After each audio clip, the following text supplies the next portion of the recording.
Hello, bienvenue sur la Minute Agile. Aujourd'hui, on va voir un sujet qui suit un peu celui qui était sur la playlist publique. Le Scrum Master et le Backlog, quelle relation ils ont entre elles? Et en effet, comme on dit qu'il doit aider le Product Owner, vous pouvez aller voir la vidéo sur le sujet, qui est très intéressante, mais je pense que vous l'avez déjà vu. Du coup, quel doit être le niveau de connaissance de notre Scrum Master par rapport à ce fameux Product Backlog? Et c'est ce qu'on va voir tout de suite. Let's go!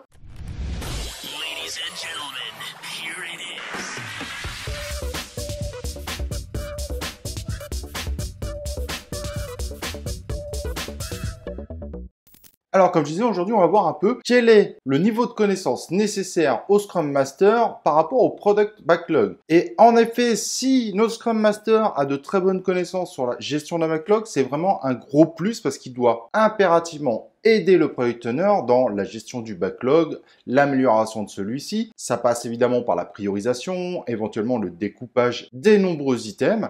Et pour cela, si on n'a pas de connaissances, c'est vrai que c'est un peu complexe.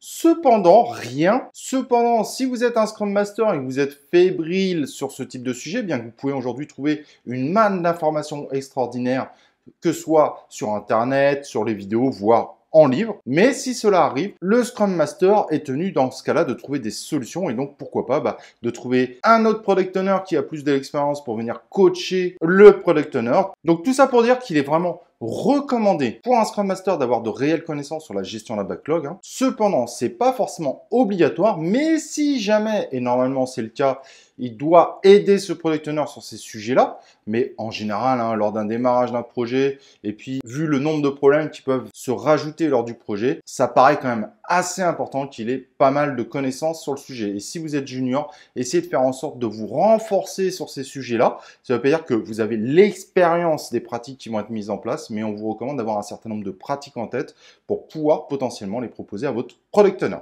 Donc, avoir des connaissances autour du backlog, de sa gestion, c'est quand même plus que recommandé. Voilà, j'espère que c'est plus clair pour vous. Et évidemment, moi je vous propose qu'on se retrouve dans un prochain épisode de la Minute Agile.